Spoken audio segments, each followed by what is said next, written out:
Here. I'm going to welcome everyone, and I'll have John Kraus lead us off with explaining the ground rules a little bit. Good evening, everyone. If this is your first time joining us, you notice that you're muted and will remain muted throughout the agenda, except for the co-chairs and the speakers as we move through the agenda. Following the presentations as we move through the agenda, the co-chairs will call on members of the public wishing to speak. You can participate by pressing the raise hand feature on the bottom, not the wave or thumbs up. Those just appear. And do not press the raise hand feature a second time, as it will go down. If you're calling on your phone, press *9 to raise your hand and *6 to unmute yourself. Be on the lookout for a prompt asking you to confirm unmuting once the co-chairs call on you. Chat is available to export only and not to ask questions to co-chairs as they will not see the chat. If you're using an older version of Zoom, please go to your Active menu, Parts menu, or the More menu where you will find the raise hand feature there. If you plan to speak during the meeting, please make sure to rename yourself to your first and last name so you know who is speaking during this meeting. Please do not raise your actual hand or raise up the screen as we have to see you and shout your technical support, of course. Thank you, John. If you could put up the agenda.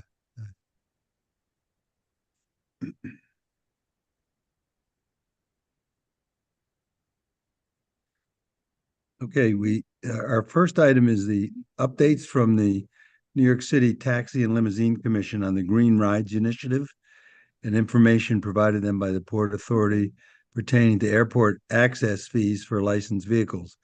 Do we have anyone here from the TLC? Yeah, I'm here. It's David. My name's David Renz. I'm Thank you, a David. senior outreach coordinator with the Taxi and Limousine Commission's Community Affairs Department. So thank you for having us, and I want to thank all of you on the community board for the work you do. My father has served on Queen CB5 for longer than I've been alive, so I've always appreciated the work that community boards do. So yeah, real quick with the TLC. We're of course the city agency that licenses and regulates the whole for-hire vehicle industry. So that's of course yellow cabs, green cabs, Uber, Lyft, for-hire vehicles, your local livery bases, and even commuter vans. So real quick, just some updates regarding the Green Rides Initiative, of course, that was started in 2024, and it is the intention to make high volume for-hire service bases. Technical term, but it basically right now is Uber and Lyft, that they have to dispatch vehicles that are either wheelchair accessible or zero emissions by 2030. So 100% zero emissions for Uber and Lyft vehicles by 2030. Starting in 2024, it goes up by increments, and in 2026, that benchmark is going to be 25%. So this year in 2026, again, all Uber and Lyft vehicles will have to dispatch either 25% of their trips have to be completed by a wheelchair accessible vehicle or a zero emissions vehicle. In 2027, it will go up to 40%, and every year after it will increase by 20% until we reach that 100% goal. And does anyone have any questions about green rides? No? Okay. Even if you have any questions towards the end, I'll be happy to answer them. The other thing is, of course, airport access fees. You receive this information from the Port Authority, and it is essentially a surcharge. If you ever look at your receipt when you take a trip from the airport, you will see it there. Right now, it's $2.50 for black cars, Uber Lyfts, basically any vehicle that's not a yellow cab, and $1.25 for the pooled rides. Yellow taxis currently it's $1.75 surcharge. Effective next week, that's going to be March 15th. The charge on the FHVs and the non-yellow taxis, that's going to go up to $3.50 and $1.75 for pooled rides. And taxis, it's going to increase to $2. Of course, going into 2027, it's going to go up by $1 for the non-taxi trip, so that'll be $4.50, and it will be $2.25 for pooled rides, with taxis increasing by 25% to $2.25. And then finally in 2028, this is what the port authority provided to us, doesn't go further on in years, but the cost for the airport access fee would be $5 for, the non-taxi trips, $2.50 for pooled rides, and $2.50 for taxis. And that's my main updates, and I'd be happy to also answer any maybe TLC related questions the board might have. Yep. I see we have one Good. hand up. Before we get to some questions, let me ask you something that's come up before our board. And, we had some written stuff come, but we haven't had anyone here in a while. We appreciate you coming. Of course. Some people who may not be in wheelchairs, but they're elderly or just or a little have problems getting around. Um, and they say with a lot of taxis and certain ones, be, it's hard to get up. In other words, to get into the taxi and get out easily. And is there anything, have you folks looked at anything to, help out? I mean, some suggestions have been made. Well, maybe taxis ought to carry around some kind of little step mechanism that could help people get up and actually, get in and get out easier than it is today. Has that ever been something that's come up and discussed at all with you folks? We haven't received too many complaints about that. I have spoken to John about this. I know we've gone Yeah. back and forth, and it is kind of very hard to do regulations of, small steps in taxis due to the vast amount of vehicles we regulate. So, there's not like a standard taxi. So, given that, it's very hard for us to pass rules that require steps to be taken when we have to take into consideration the various mobility issues with passengers, as well as having room for mobility devices, luggage, strollers, car seats, all of the above. Um, if there were specific vehicle models that your constituency is referring to, I'd be happy to take it back to the TLC. Be happy, just make them aware that we receive these complaints. But it's not, we haven't seen a pervasive amount of complaints to this issue. Okay. We've had it brought up here, but I don't know whether, but so far you haven't seen that as an issue. Well, we have, I mean, I will say we've gotten complaints before, but it hasn't been like a huge amount of complaints. And do you by chance know like what specific vehicles they're referring to? No, I don't know what any specific vehicles. It just some people have trouble with some kind of taxis, and then and sometimes with the Ubers or Lyfts, depending. And Especially and with because they're a little harder, they're a little taller, and it's a little harder to Yeah, this, step up. right. Craig, maybe you have some. Yeah, I thought it's especially an issue in the higher profile vehicles, like the small SUVs that are sometimes used, where there isn't really that step that allows someone to be able to um, climb into a vehicle that is higher, especially someone with mobility impairments. so like the mid-size SUVs. The mid-size SUVs especially, So with as that, opposed to sedans.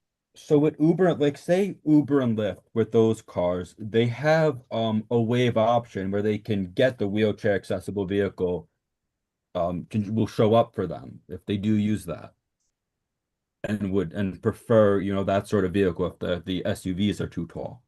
That is always an option. No, I'm not even talking about a wheelchair accessible vehicle. I'm talking about someone who may use a walking aid, a walker or something of that nature, but and is able to get in and out of a vehicle, but getting in and out of a No, no. midsize SUV is harder. So the minivans might be lower to the ground, and I don't know if that's an easier car to get into because you're right. I mean, most of the wheelchair fleet, they're all Toyota Siennas. That's the majority. There's some other cars out there. You might still see some Nissan. What I believe it's like the Z100s. Sorry if I misspoke there. But if they find, say, the minivan easier to get into, they can order like an Uber Wave, and that will guarantee that it is one of those possibly lower vehicles that are more lower to the ground and might be more accessible to get into as opposed to maybe, one of the, I guess like a Honda CRV. It sounds like it's kind of the mid-size SUVs or like the like Hmm. the compact Like SUVs. Right. But that would be very helpful to us if like specific vehicle models that I can know. Because, again, the TLC, we license so many vehicles and so many vehicle types. It's kind of hard to, kind of know exactly what vehicles we're talking about. So can you just clarify then? And then I want to let others speak and I'll come back to my other questions. But when you speak about the vehicles that are used, if someone is operating an a TNC vehicle, Uber, Lyft, whatever it may be, does the TLC have a list of permissible makes and models, or as long as it meets, I thought Uber and Lyft essentially get to provide like approval of what the vehicles are, as opposed That to the TLC yellow cabs where it's all under the domain of the TLC itself as far as which vehicles are part of the fleet. So yellow cabs, that we kind of have a list of the vehicles we permit. Essentially now the whole yellow cab fleet is going towards ADA accessibility. So the yellow cab fleet, we're pretty much only hacking up wheelchair accessible vehicles. There's a lot more leadway with the black cars, Uber, Lyft, call them the for hire vehicle licenses. There's a lot more leadway, if they pass our inspection in Woodside, we'll license them. However, bases like Uber and Lyft can set their own rules. For example, like Uber and Lyft may not let you drive a car that's over, a certain age. They may have like limits as to how old your car can be for them to dispatch trips to you. All Um, right. all right, we have some questions here. Let me take questions from the public first. I see Evelyn David has her hand up. Can we unmute Evelyn?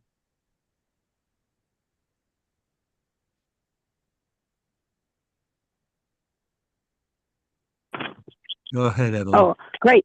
Hi, thank you. In answer to, okay, there are yellow cabs with the seats that are don't have so one problem. The seats need to be pushed back.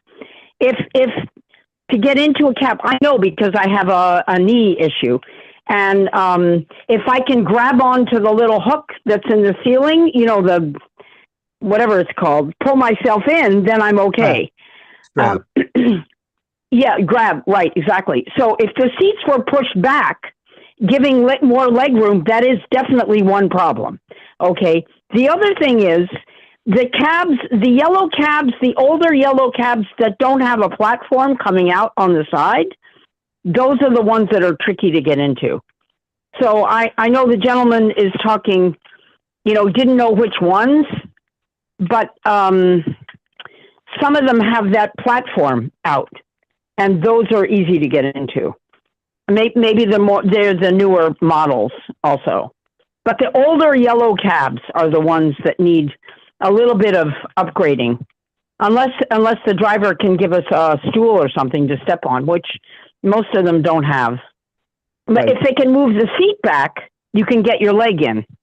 I don't know. That's a definite issue. That's a definite issue. The seats that are too close, the back seat too close to the front seat. Anyway, I don't know. Maybe they're easy to do. Maybe not so hard. Anyway, that's what I want to kind of throw in there. Because I do take taxis all the time. Not Ubers, but taxis. So thanks for calling on me. Okay. Okay, Have a thanks. good- okay. Thank you, Evelyn. Thank you. Yep. Okay, next is Dylan Yen. Can we unmute Dylan?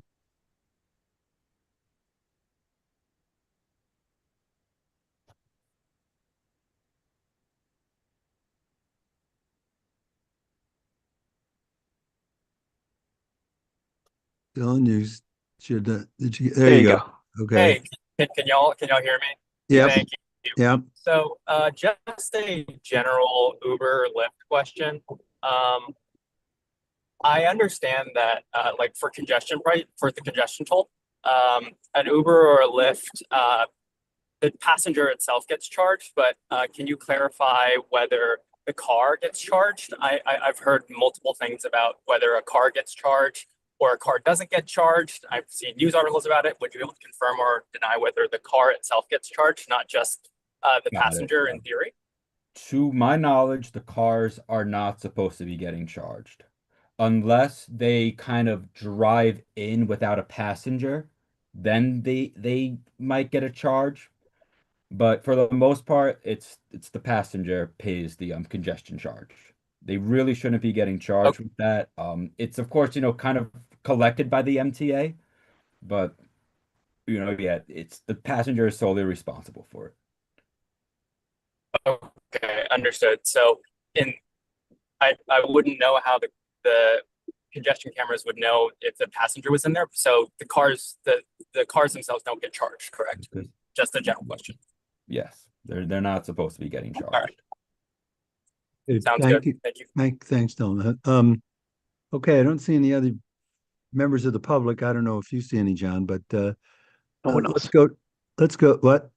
No one Let's else from members of the public. Okay, let's go to Judy Schneider then, who's had her hand up. Judy, unmute Judy. There you Yeah, are. I have two questions, but to go along with your question, Chuck, Barry has a problem. It's the SUVs. We don't take Uber or Lyft. We just go out into the street and we take a yellow car. And we can even the SUVs with the step or the running board along the outside, Barry cannot get in. They are too high. Now, once last year, a fellow said, "Oh, just wait a minute." And he came by and he took one of those little white steps that has a handle. It folds flat, so he keeps it alongside his seat, and he put it down on the ground. Barry stepped on that, then stepped on the running board, and then was able to get into the cab without any problem at all. So I would suggest to the TLC that maybe, because he's not in a wheelchair and he's not using a walker, he has a cane, uh, but he has trouble getting into these high vehicles. Uh, we try not to take them anymore. We let them go and try and get a smaller cab, a Tesla or some, I'm not good with car models, a small model, because we know if it's closer to the ground, he can get in without any problem. So maybe the TLC could say to the SUVs, to the taxi cabs, that they carry these flat little steps. They're very inexpensive. I don't know. You can go to Home Depot and get them for maybe $10. So that if they have older people or people trying to get into taxi cabs, it would be a big help. That's my first. And the second, when I saw this agenda item listed, when it said green cabs, I thought you were going to be talking about the green cars above 96th Street, No, the no, it's cabs the that go green, up. yeah, Yeah, green rides. But right, green if you ride, which is a have a tax. question about the green cabs, yeah, that we regulate them too. Okay, but they're not regulated any differently than the yellow cabs, right? The only time I'm in them if I go to Columbia Presbyterian and I go Yeah. way uptown. So here's the big difference between the two of them. They cannot pick up from the airport, and they're not allowed to take To go street hails in Manhattan. It's they have to be north of 96th Street on the 6th east Street. side, north of 110th on the west. Otherwise, there's no difference. They run on the meter. What the meter Okay. says is what you pay. Okay. There's e-hail apps for them. So I yeah, just misunderstood the agenda. I'm sorry. no But problem at if all. you could look into, it would be very simple to require the SUVs, the larger vehicles, to carry that flat little stool, So which they could get out and help a person into the car. have you been able to get into, say, the Siennas, the minivans? Are I those don't know the name brand, so I the can't help the you there. minivans, like the vans that show up, are those low enough to the ground? It's the big vehicles. I can't help you with brand names Got it. because You know, I don't know any of them. well, because I'm getting at the most of the wheelchair accessible vehicles, a lot of them are the Toyota Siennas. They're minivans, which tend to be a little lower to the ground than, say, I think what you might be referring to is the Honda CRVs. We do have a good amount of those. And there will be a vehicle retirement date, so there will come a point when they have to pack up a wheelchair accessible vehicle. our drivers are trained to assist passengers with multiple mobility issues, but the requirements to, require some drivers based off a vehicle type to carry little steps or stairs, it's a regulatory issue that's very hard for us to implement due to, the vast amount of vehicles that we regulate. Mhm. Oh, Okay, I would thank have you. thought it would be simple. Okay, thank you. You're welcome. Okay, let's see here. Next, Lori Boris. Lori, can we unmute Lori? Thank you. Didn't Michelle have her hand up first? I mean, I don't want to cut in line. Paula, let's not argue. I'm calling in you. Okay. All right. Thank you. I think that there are two different issues here. There are actually probably more than two different issues. But first of all, I understand the problem with getting into the cabs. I think that there are two groups of people here. There are older people who tend to not deal with Uber and Lyft, and they just take taxis, that they can hail on the street, which is fine. And when we're talking about those, I understand those as well because I'm short, and it's like it's fully, I would say, a foot off the ground for you to step into a cab like that Judy was talking about, and that's just ridiculous because that's like a staircase, the staircase to go up, to get into the cab. So that's a problem. And when you say that you're going to have fully accessible cabs at a certain date, that's great, but I mean, I don't think that you're considering, I haven't seen the models of them, but there's a difference between being accessible to a wheelchair and being accessible just for like an average Joe to get in the cab. So are you looking at models? And I can't claim to know what the models are, but are you looking at models that accommodate both? So that if you see a yellow cab, you know that, either way, you're going to be able to access the cab. You're either going to be able to step onto it or you're going to be able to put your wheelchair onto it. To my knowledge, our taxi cabs follow ADA guidelines. Okay. I guess we have to look in to see whether the ADA guidelines include taking a foot long step to get into the cab. I mean, that's really the problem here. They Uh, made to accommodate wheelchairs. The vehicles are inspected at our Woodside facility. They are made, and I understand, the concern with that everyone has various different mobility issues. So that's why when I say if you can get back to us with the specific vehicle types that you're concerned with, it makes it a lot easier for us to go back to kind of look at what can be done. Okay. And I also think that the suggestion that Judy made is really good, because just having a shorter step makes a really big difference in being able to get into those vehicles. And yeah. And I do appreciate the suggestion. In the end, we are not the taxi company. I'm sure everyone knows that, we are not the taxi company, and that would require rulemaking, and because we, regulate such a wide variety of vehicles, it's very difficult to put specific rules for certain vehicle types. But look, David, let's be serious. If you wanted to, you could look at all the types of vehicles and for the bigger vehicles, you could say they have to have some kind of device like that. It's a cheap thing. It's not a big expense. And you could mandate that. You'd have to go through rulemaking, but you could do it. It's going to make the same point. It's theoretically possible. The board can always submit if you want to put rules in. We do have a email address for rules. We do have commission hearings where people can give testimony to things that the TLC can look to improve on. We have those options with the TLC. Right. Okay. Michelle Birnbaum, next. Thank you, Chuck.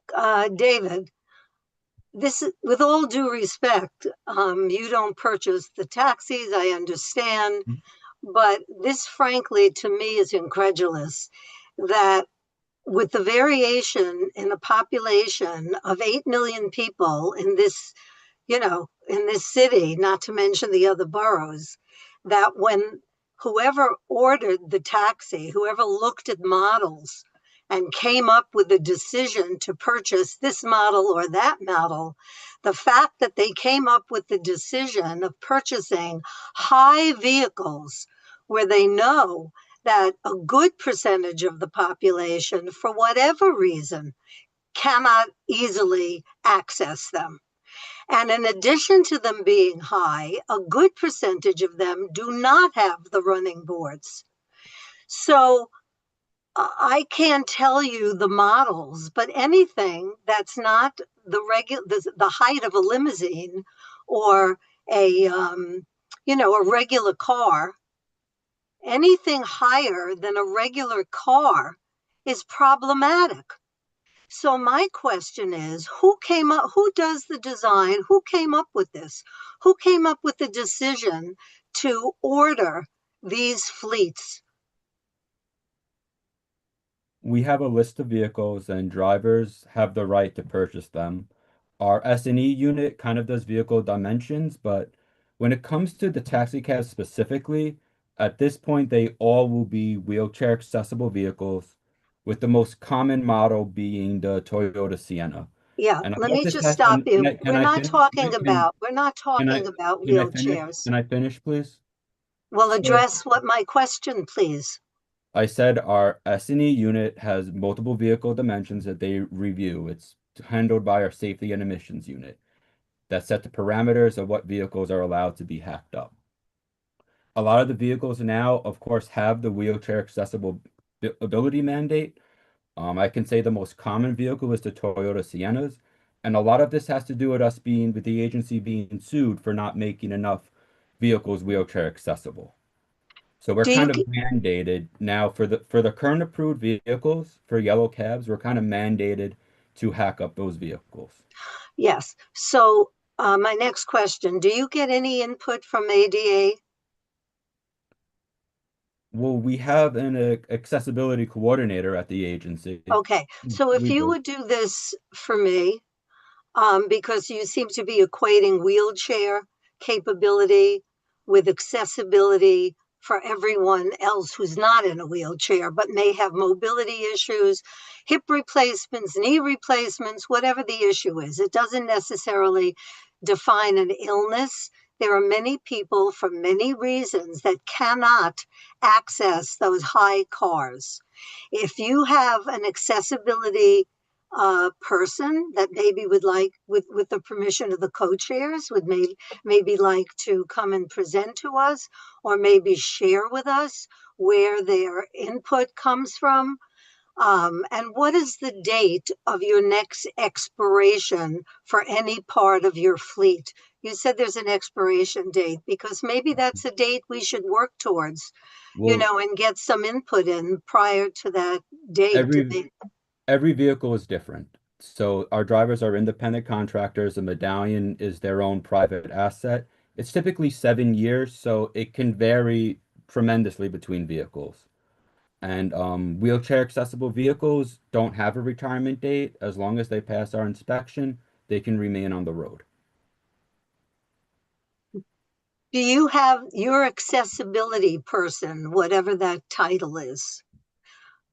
What is the job description of that person?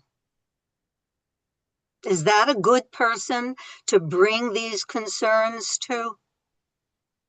I could take it back to the team. I could take it back to her, And yeah. maybe, as Yes, I okay. say, with the consent of the co-chairs, maybe that person, this seems to be a big enough issue, I think, that maybe the co-chairs wouldn't mind having a presentation, or at least having that person here that we can communicate with.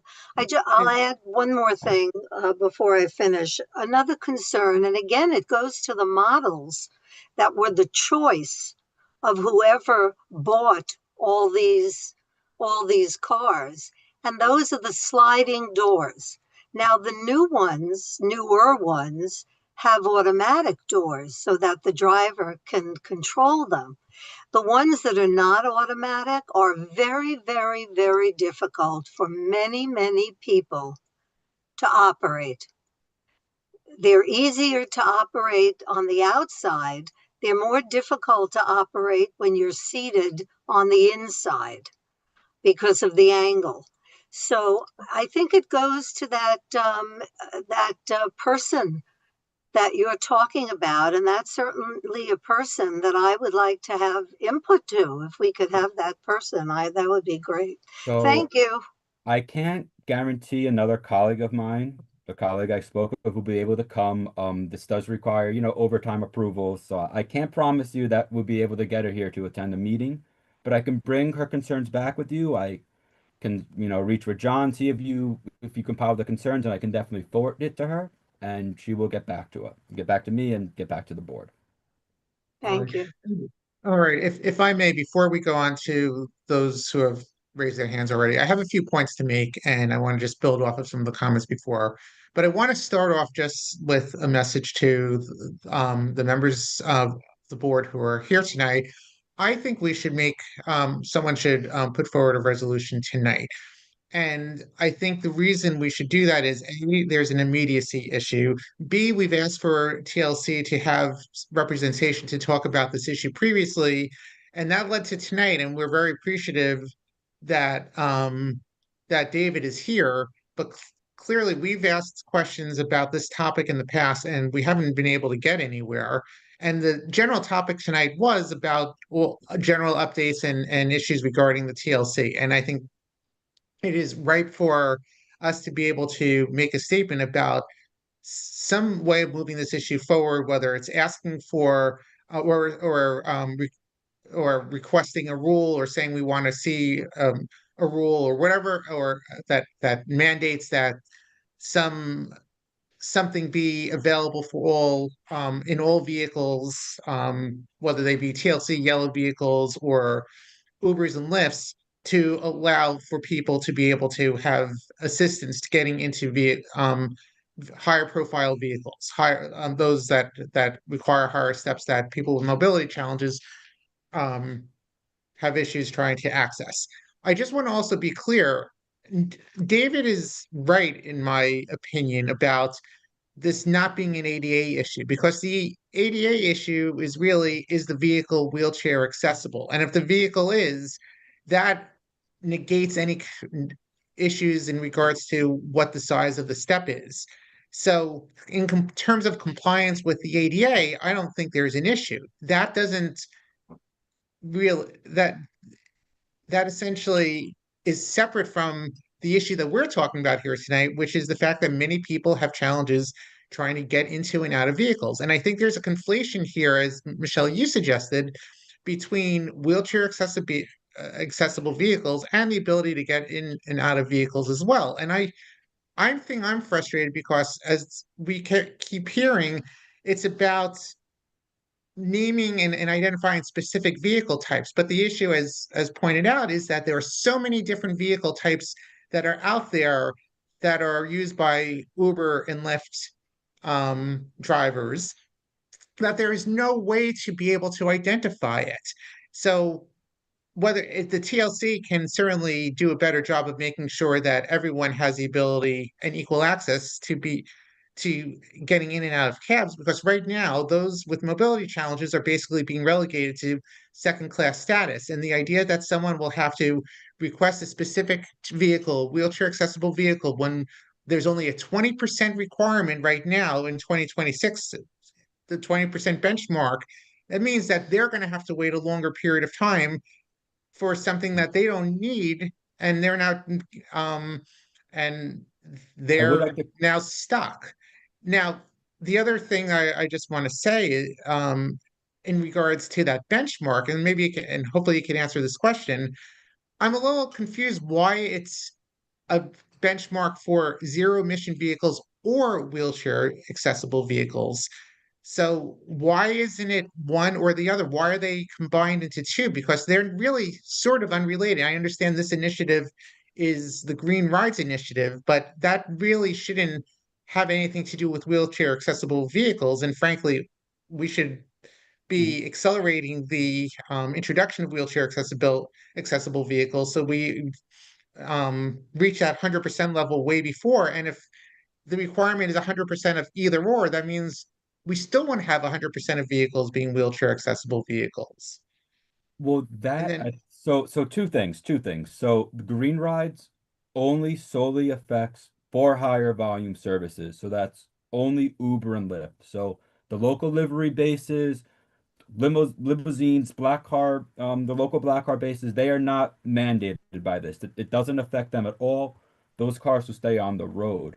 Also, yellow cabs already 50% of the active fleet is wheelchair accessible. So out of the cars on the road of our yellow cab fleet, 50% of those are wheelchair accessible, and that is what's going to be going up to 100. So there's kind of two industries that they're separate, if that makes sense. I don't know if I was clear enough, but the green rides only affects a specific industry, and that's the high volume for higher service bases, which is Uber and Lyft. the transportation network company. And we did have previous mandates for bases that they have to dispatch a certain amount of wheelchair accessible vehicles. So that's kind of where that gets tied into too, because we do have mandates that local car bases have to be able to service an individual with a disability upon their request. So like even the local bases, if someone asked for a wheelchair accessible vehicle, the base has to be able to provide it. Yeah. So what are the future requirements for yellow cabs? At what point in time are they supposed to be 100% wheelchair accessible? It's not really a set timeline. Some of that comes with the vehicles when they get hacked up. You know, there are a significant amount of medallions that are in storage.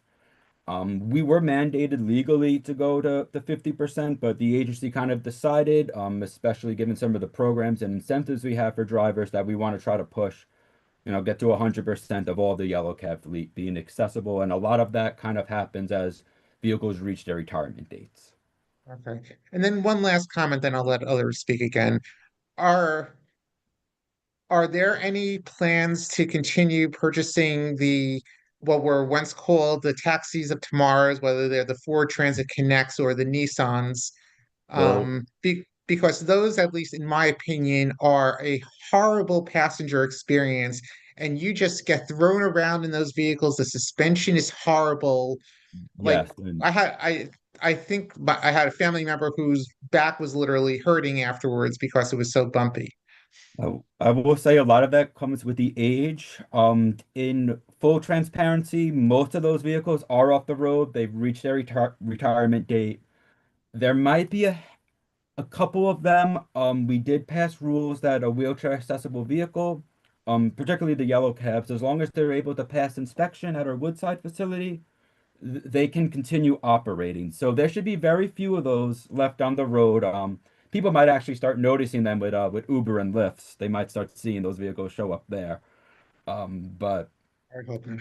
yeah, most of those are off the road because, of course, one thing we're no longer issuing FHV licenses, so TLC plates, unless the vehicle is wheelchair accessible. So we have seen a couple of those Nissans get given TLC plates and put on the road for, Uber and Lyft there. But again, some of the bases, they have their own requirements for the age of a vehicle.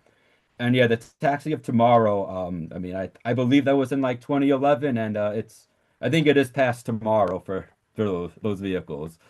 All right. But yeah, I can't promise you won't see any of them on the road, but a lot of them have phased out. I'm glad that day has passed. Thank you. And I do agree with you. I've been in the back of one. It rattles. I certainly have had that experience, and as part of the agency that regulates it, I know what you're talking about there, Craig. Yeah, we were unlucky enough after the most bumpy flight ever to end up in a taxi in one of those taxis on the way back from JFK, and it didn't help how we were feeling. Mhm. I'm sure. And yeah, I'm sure. All right, thank you. All right, let's Um, go to the member of the public with their hand up, Joel, and then we'll go to Sebastian. uh, All right, thank you. All right, let's go to the member of the public with their hand up, Joel, and then we'll go to Sebastian. um, All right, thank you. All right, let's go to the member of the public with their hand up, Joel, and then we'll go to Sebastian. Yeah, Joel, right. Go ahead. Go ahead, Joel. Joel, you should be unmuted. I think he is. Yep. Looks like it. Joel, can you hear? I don't think his mic is working. All right, let's go to Sebastian then. Sebastian, let's unmute. Go Thank ahead. you, Chuck. Thank you, Craig. And thank you, David, for being with us tonight. I would like to offer a motion on the topic we've just been discussing.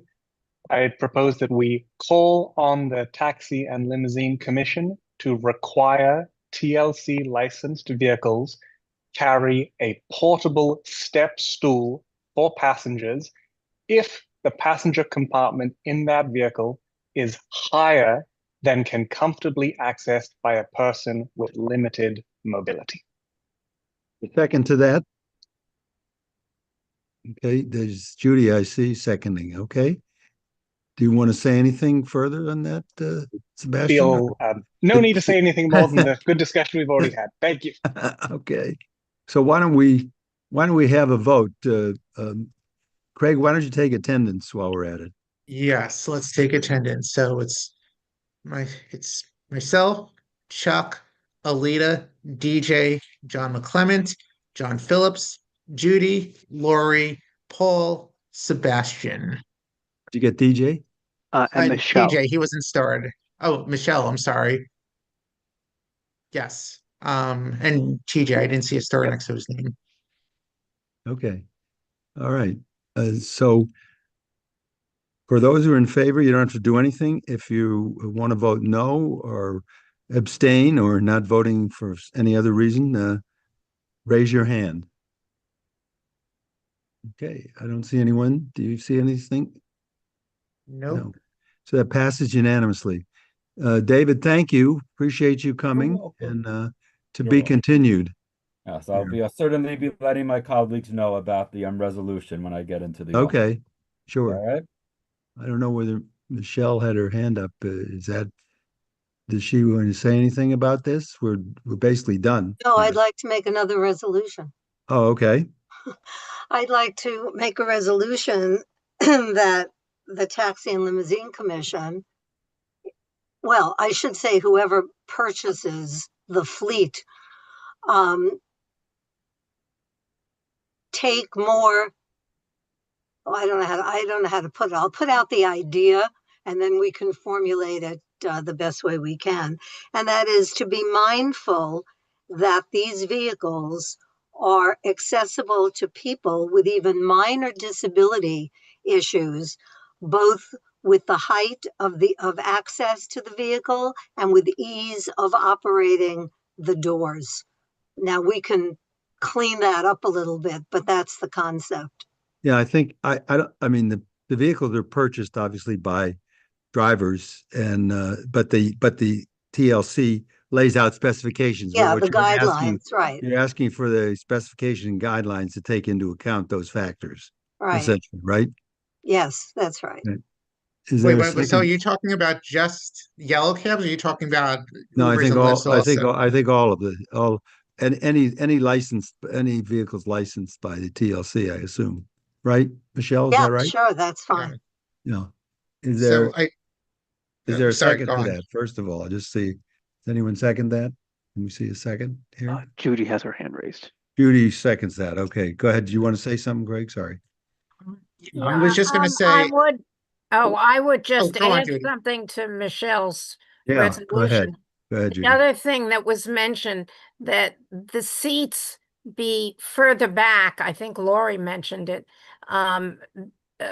When you get in, if the seat is right on top of the driver's seat, it makes it very difficult to get into the car. So as long as we're adding these things, can we add anything that the back seat have enough foot room for people to get in? Well, I know I have to confess that's something that's a problem for me since I'm 6'4". You're tall, right? I'm And short. I have the other no, extreme. I understand, but I should ask David on that. It's like the airlines, obviously there's certain seat, between the seats, there's a certain amount of inches that are supposed to be there. Is that something that's specified by the TLC, or is that just a, No, I think it's also important, these cars are also, they're made by the manufacturers too. yeah, So, and I was going to ask for just even some clarity from the board as to this second resolution, if there's any specifics, like I guess it's too early to say like measurements, but like right now I got the first one is cut and dry right. resolution for rules for steps to be placed in taxis to assist passengers. The other one, when I go back, it seems a little bit more vague as to like yeah. So that's just all I would ask for is just if a little more clarity can be given to me, just so when I go back to my team. Of course. Yeah, well, Yeah. that's what I was going to say in terms of, and Michelle, I'm 100% supportive of what you're trying to do, but I think the issue here is essentially because Uber and Lyft vehicles are owned by the drivers and can essentially get anything approved, it's, I think, the question of what are the guidelines or specs, if you will, that are the absolute minimum that such vehicles should meet in order to be permissible under and licensed by TLC, to be able to be used in New York City by Uber and Lyft. Well, I And guess, then we David, can, let me ask David a question. I mean, are there any specifications at all about, how much room they have to have between the partition in the front and the seat in the back that the passenger is sitting Yes. in? That we do, again, handled by the safety and admissions. I don't have all those particulars off the top of my head, But but there is something there. there is something there, and cabs, but that I not should be able. Ubers. That will there's still requirements for FHVs too. Like for example, I can't get TLC plates on a coupe, a two-seater or a small car. But right now with especially the TLC plates, because we have a far higher vehicle license clause in effect, the only plates we're issuing are for wheelchair accessible vehicles, and they follow the same standards as our yellow cabs. So the same metrics, the same, measurements to get a TLC plate. Again, only wheelchair accessible vehicles. They follow the same dimensions as the yellow cabs. Okay. All right. So we could probably talk about those specifications, and that's something to look at maybe when what we recommend. Now, Michelle, do you want to say something else before we Yeah, I just want to go? say I don't want to get too much in the weeds here. And if there's a reason that Uber and those other cars for hire are going to inhibit this resolution, we can take them out. If they're not, we can keep it as general as what I said, because there are professionals that could advise. In other words, I don't expect this committee to come up with specs. There are No, that's professionals, right. of course, Right. that handle this. Our request is that when they order vehicles, that they are mindful of the requirements. And I don't think it's a correct statement about the American for Disabilities Act to say that they're just concerned with people in wheelchairs. They cover all kinds of disabilities, including blindness and deafness and all kinds of things. So the mobility issue is very, very broad spectrum for the ADA. It's not just wheelchairs. And actually, when fleets of cars are ordered, it seems to me that they would certainly be an agency that would and should be consulted. You've got a bulk of the population that has these requirements. So, the way I phrase the resolution, it can be, cleaned up more eloquently, but I'd like the concept to remain. And I don't feel that it rests with us to look at the specs. No, we're not going to look at the details of the Yeah. specs, but the only issue is, and I think David answered it, they do have specs in terms of distance between the partition and Well, the that's seat for and that stuff one like that. thing, but they certainly don't have specs with request to height of access or to the ease of the door. being manipulated. That's very difficult, that door. I Anyway, understand. Okay, I all right, we just, got it. I think however we you got it. want to broadly state it, Right, okay, fine. okay. We'll we'll put it together and we can see what we've got then. So I think we get the general drift here. So why don't we vote on this? You have is everyone still here, Craig, in terms of attendance, I assume? I believe so. That's correct. Or Yep. Yeah, right. yeah, okay. Yes, it's the same. So if you're in favor of this resolution, you don't have to do anything. If you want to vote no or abstain or not voting for a cause, raise your hand. Okay. All right. I think that's also um, unanimous.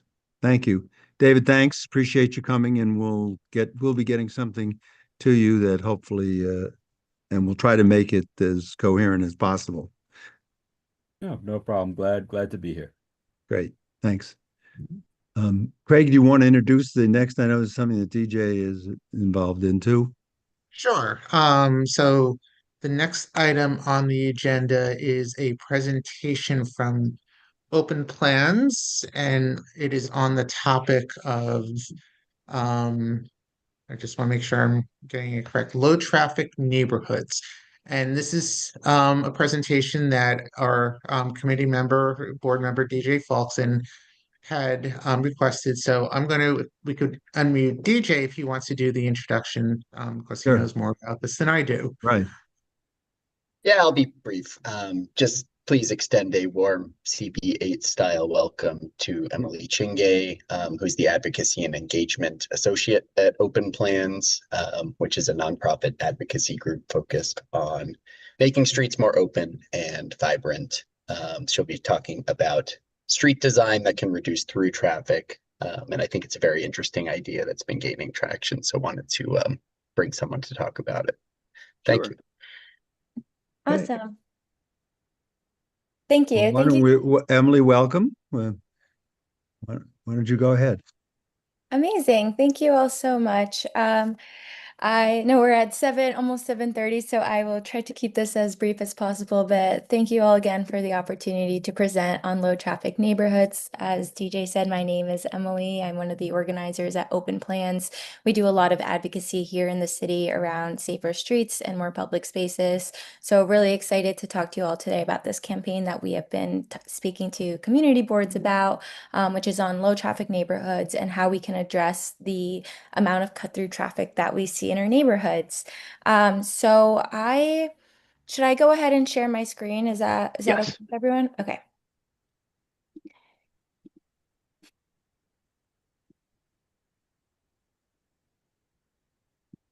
Oops, sorry.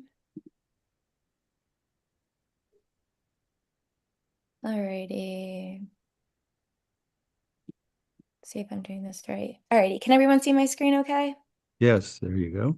Amazing. So I'm going to start off with this question, which is how many cars outside your window do you think are stopping in your neighborhood? Spoiler, it is much less than you think.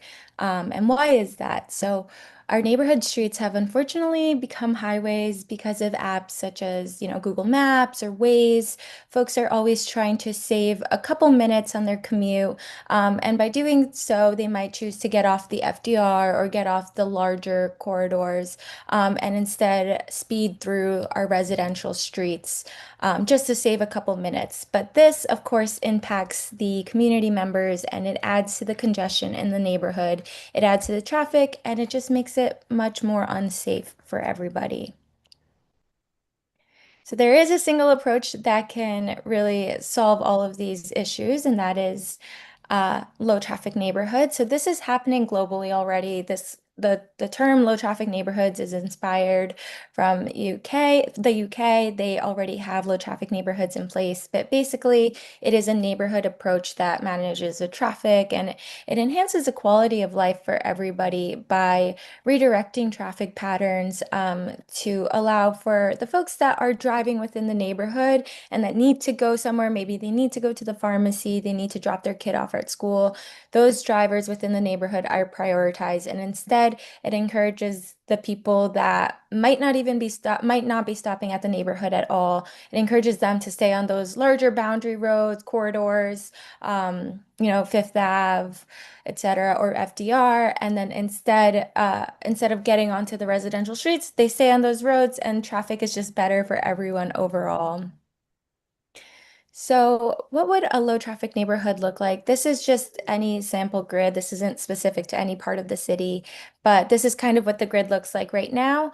And then with a low traffic neighborhood, this is with a lot of street treatment. So you could have a more minimal street design for low traffic neighborhoods, but this is, adding the diverters, plaza blocks, shared streets, all of that. And basically the goal here is to make it so that people are choosing to stay along these boundary roads, and it encourages them to stay there so that they're not cutting through here, and it makes it, more accessible for folks that maybe do need to drop someone off at their apartment.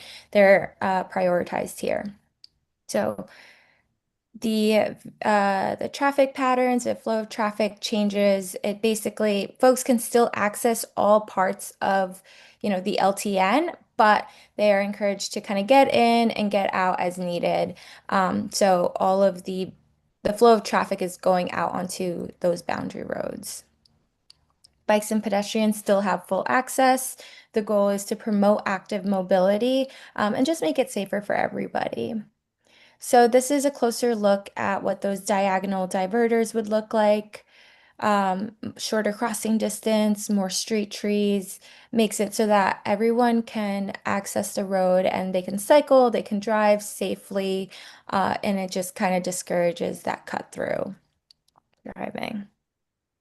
Some some communities, might choose to have an plaza block in their LTN, and this is what that would look like. So this plaza block could connect a school to the park and make it much safer for students after school during pickup and drop off. It could allow for more outdoor learning opportunities, and just more of a welcoming space for everyone in the neighborhood. But of course, cars and emergency vehicles are still able to access this space as needed. And then we could also have some shared space streets. So this is really great. You don't have to necessarily have that separate bike lane or separate bike infrastructure throughout the neighborhood when the streets are designed to encourage drivers to go slow and be calm. Everyone is able to freely share the road, and it's more accessible. And then we could also have some bike storage, some bike parking, and then of course more greenery. So basically, when designing an LTN, the through routes for those private vehicles, it's redirected, access to all homes is maintained, and then also delivery and emergency vehicles are still able to get to where they need to go. And when this is done correctly, those longer car journeys are, folks are staying on those larger boundary roads. The streets within the low traffic neighborhood instantly become safer for everybody, more accessible for everybody. And then the space that we have from those streets or, those extra corridors, it could be used for public spaces. It could be used for the neighbors, for socialization. Maybe it could have some more, opportunities for communities to engage with one another. And so this is happening worldwide already. As I mentioned, London has their own low traffic neighborhood program. This is also happening in Colombia. Spain has super blocks. In Oregon, it's happening as well as Germany. And even in parts of New York City, we're seeing this. We're seeing more street improvements, such as 34th Avenue along Jackson Heights in Queens. Sunnyside, Queens recently got a bike boulevard. There's also a bike boulevard along Berry Street in Williamsburg. So the DOT is already kind of working on this piece by piece, sometimes intersection by intersection. But we really want to advocate for a more holistic approach, and that is why we're here, chatting about LTNs to see how we can feel the impacts, how the impacts can be more immediate, and how everybody can collectively feel them. And we know that this is possible through LTNs. So a couple benefits for the neighborhood. Again, that through driving is redirected. There's about a 40, almost a 47% reduction in traffic volume. And surprisingly enough, the traffic on those boundary roads stays pretty much the same because more people are either choosing active modes of transportation or again, they're choosing to stay on those larger corridors where they already kind of were, maybe, again, maybe it's the FDR, maybe it's Fifth Avenue, maybe it's Park Avenue, etc. The streets are safer. There's some data that shows that it reduces crime and also safer for pedestrians and cyclists. Some benefits for the neighborhood. Air quality is improved because when there's less congestion, less noise pollution, air pollution, etc., it's much better for the neighborhood. And then, as I mentioned, it boosts active travel. So maybe somebody who might have driven to go to the pharmacy in the past is now choosing to walk or to cycle because it is more convenient and it's more enjoyable for them. So it does boost active travel. Some benefits for the city, low traffic neighborhoods are self-enforcing. So unlike maybe the open streets program that we have here in the city, which we know and we love, that program requires barricades on either side of the street, and it requires volunteers to maintain that open street, make sure that cars are still able to kind of get to where they need to go if they need to pass through that street. With a low traffic neighborhood, we don't need to have those barricades in place. The street is basically designed to either slow drivers down or maybe there's a plaza block in place, for example. As I mentioned, that extra space goes right back to the community. So it could be places, it could be playgrounds, it could be spaces for children and adults to gather and all of that. So great way to reclaim all of this street space that we have. With these lower traffic volumes and speeds, as I mentioned, cyclists and cars can share the road, drivers can share the road. It's much safer. And so we don't necessarily need to have that separate infrastructure. And LTNs are relatively inexpensive to implement. A lot of it can really just be some paint, some bollards, some flex posts even for an early iteration. It could be planters as well. The goal here is to really just redesign the street and redesign the traffic patterns to really prioritize the folks that are actually driving within the neighborhood. What LTNs are not. So they're not pedestrianization, as I mentioned, unlike the open streets, they're self-enforcing. You don't need to have programming every single day. It's just a quiet, calmer street. It does not require removing parking. So with a low treatment model, you really don't need to take away any parking. You might choose to if you want to add some daylighting to some intersections. But the model that I shared before is just if everything that we were asking for in an LTN was to be placed within a neighborhood. LTNs, they do not prohibit vehicle access. Folks could still drive right up to their apartment if they need to, garbage trucks, deliveries, etc. And then it does not reduce emergency response time. So because there are less cars on the road overall, it actually is much better for emergency vehicles to get to where they need to go. So what about New York City? As I mentioned, New York City already applies a lot of these elements throughout the city. They have this in their toolkit. We've seen this with open streets. There's slow zones. There's the bike boulevard in Queens and Sunnyside.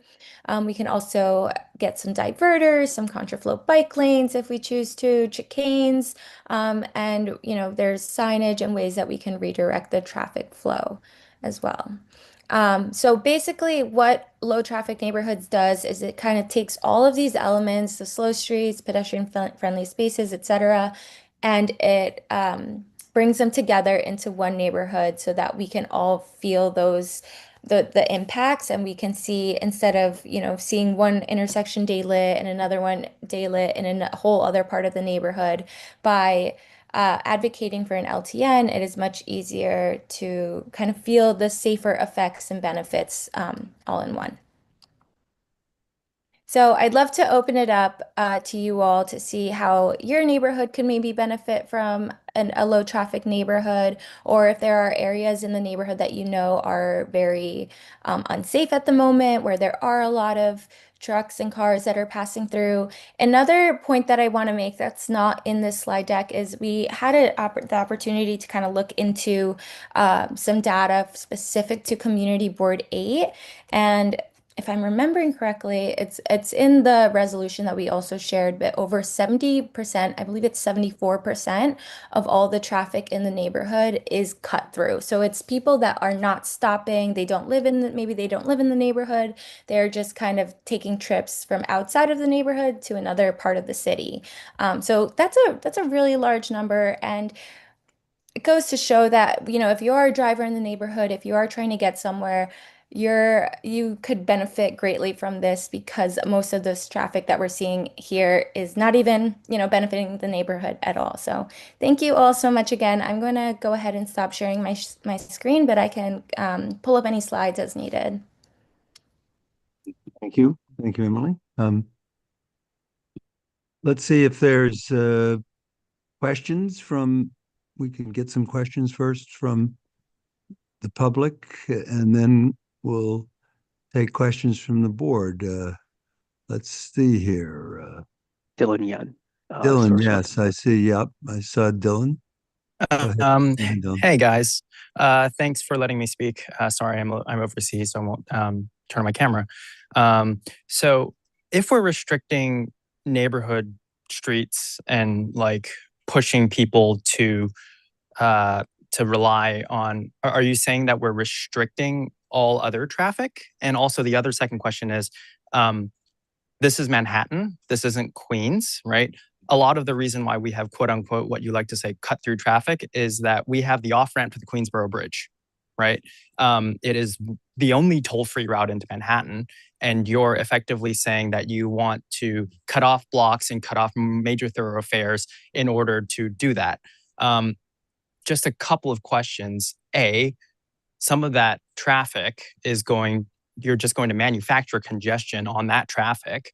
And B, we have one of the highest densities of hospitals here. We have Memorial Sloan Kettering, we have HSS, we have all the other hospitals. By intentionally blocking connections and forcing vehicles onto fewer corridors, isn't open plans effectively manufacturing congestion on the remaining streets? And have you run it past FDNY, especially with the amount of hospitals we have on York Avenue, or like what we like to say, Bedpan Alley? Thanks. Yeah, thank you. So uh, our goal isn't to really block off any streets. Our goal is to redirect the traffic so that folks that are taking longer trips are staying along those boundary roads, which there is data that shows that there is no increase in traffic within an LTN when cars are redirected to those boundary roads. I will say, for the number of hospitals in the area, I completely agree with you. It's really important that folks are able to access that, especially emergency vehicles.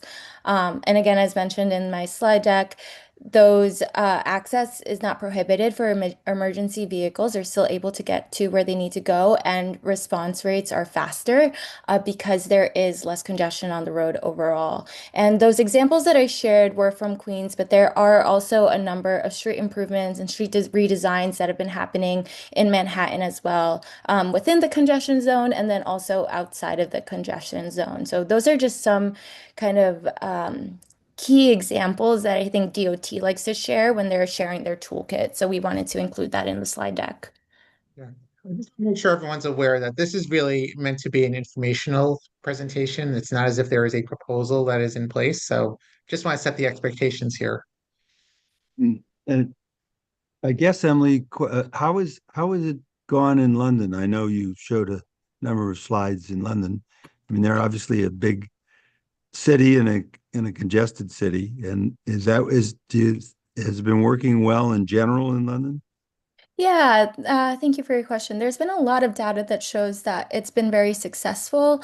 So much so that now every neighborhood is really asking for their own low traffic neighborhood. So it's really expanded a lot since the program started there over 10 years ago. So there is a lot of demand and it's kind of on a rolling basis, I would say. Any other public, Next is Dylan Kennedy. Dylan? Okay, let's unmute Dylan. Hi, first, just want to thank you so much and Open Plans for this presentation. Kind of two questions, and one kind of ties into what we were talking about. I mean, we just heard a little bit of concerns about this blocking off of hospitals or connections to the Queensboro Bridge. When we think about a low traffic neighborhood, we wouldn't necessarily be doing these kinds of changes across like the entirety of something like Community Board 8, right? This would be more like a select number of blocks, maybe the east-west streets, since we obviously have very big avenues. When we think about a low traffic neighborhood, these are being implemented more on individual streets than neighborhoods, right? Correct, yes. So it's kind of Okay. like a pocket within the neighborhood. Right. Yeah, because I can imagine like right around where I am. I mean, the only avenues I could think of would maybe be like East End or York. That might make sense, but plenty of individual streets, particularly, I'm on 89th. I think it would be perfect there. Maybe up until you get farther west where there are hospitals. But then another question I had was in the list of options, I didn't see anything mentioning elevated crosswalks. I was curious, has that been tried as something? Just personally, I know with all the snow where we have those like little dips and it becomes these giant puddles. I love the idea of an elevated crosswalk as something that kind of functions as a very gentle speed bump, but also makes it easier for pedestrians. Is that a tool in the toolkit, or is that not something that's really being explored at this time? Yeah, that's a great question. I personally love an elevated crosswalk as well. I think that would be up to the discretion of the Department of Transportation because it would require a lot, it'd be more expensive, which would be great to see at some point, but for like an early stage of a low traffic neighborhood, maybe not, but something that could definitely be explored later on. Got it. Thank you very much. Thank you. Okay. You had someone else from, Eric. yes, All right. Hello, my name's Eric Karshner. I Right. just wanted to say, love the overall vision, like really for this generally. I was wondering if there were any tools that Open Plans kind of like provides or like recommends or anything in order to determine what parts of a neighborhood might be good candidates for these kind of like traffic calming measures. If there were any indications, any like traffic data that might be particularly useful for deciding where to put these. Yeah, thank you so much for your question. We actually, so this is more like, educational. We want to let folks know that this is something that they could advocate for. Um, I believe there are some data sets, such as Replica, for example, where you could look into a neighborhood and see which parts of the neighborhood get more traffic or, get more cut-through traffic. But I think right now, like our role is to share this out, hopefully have neighbors themselves advocate for it, and then when the Department of Transportation, if they're ever interested in piloting a program, as the experts, as the engineers, they're I'd love to hear their thoughts on what would work best for the neighborhood. Awesome. Makes sense. Thanks. Thank you. Any other public members before we go to the board? I don't see any. No more. I guess I saw Michelle Birnbaum had her hand up, so Michelle? And Thank you. Yeah. Well, it won't surprise anybody to know I have a minority opinion. At least I think I have a minority opinion. Maybe I'll be pleasantly surprised. As soon as the city starts to look like the suburbs, I'll be leaving. So for me, this is not a fun prospect. Number one, I think people should have their own personal choice. If there are streets available and they want to go through it, use them because it saves them the 2 minutes. That's not a particular thing that I care about, but if it does, they should be able to do it. This is something that you think would provide a neighborhood benefit. However, it is certainly not fair to everybody else outside the neighborhood. I do not personally buy the statistic that, in fact, it does not increase traffic elsewhere. That was an argument they try to make. If you close the streets, it won't make any difference. And that to me is analogous. Like if you close the LIE, you'll have less of a bog down of traffic to the Hamptons. I mean, to me, that stat makes no sense. So I'm not happy about it. I think there's a negative impact elsewhere. It will put pollution in the other parts, maybe ease pollution in the neighborhood. This was the argument for congestion pricing, that it'll ease pollution midtown. But then there was the big upset, up in Yonkers and the cross bridges about what it's doing to pollution up there. And in fact, that elected official got a fortune of money for mitigation because it was acknowledged that pollution would increase up there. So I sort of, don't buy all the benefits of this. I don't want my street to look like the pictures that you put on the presentation. I appreciate your thoughts about it. And also, when you talk about London, this is not happening in the city of London. When you talk about London, as soon as you get out of that 1 mile or whatever it is, city of London, you are in an area that's mainly residential, many private homes, townhomes, St. John's Woods, those kinds of areas. If those neighborhoods want it, I'm sure it could work there. That does not equate with the busy streets of Manhattan. So I'm pleased we're not making any decisions here tonight, but it's just informational and points of view. And so I just wanted to let you know my point of view. Thank you. Shocking. Okay.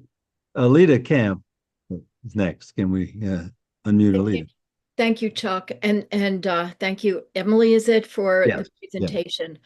It's very interesting, but I don't know where this would work in our neighborhood. If you could find a space for a park like you have on your drawing, that would be lovely. And I think we would be far more enthusiastic about a park in the neighborhood than about another area where cars are blocked off. As Michelle pointed out, this is not London. This is not even Queens or Staten Island. We have a lot of cars and a lot of trucks because there is no solely residential neighborhood in the city. Maybe parts of the village, the far West Village, are more they are more residential, but up here they're just not. And if you look at the avenues, every single one is a major corridor. And where are you going to put people traveling down, sorry for the noise, Second Avenue or traveling down Park Avenue? This seems to me, with all respect, like another effort to get all of the cars off the road in favor of bikes. And that is this isn't Los Angeles. I lived in Los Angeles for a way too long number of years, and people around there drove. They drove for recreation. They drove for fun. They drove to see the sights. They drove to the grocery store, which was 5 blocks away. This is not that kind of city, at least not in Manhattan, and it doesn't make any sense to me to treat it as though people are just driving around for fun when it clearly is not fun to be driving in New York. Second of all, to say that this is about pedestrians seems also to me to be an error when it really seems to be about bikes. So that leads me to the question, because I really didn't understand what you meant by a bike boulevard, or I'm guessing your contraflow bike lanes are for bike lanes in 2 directions.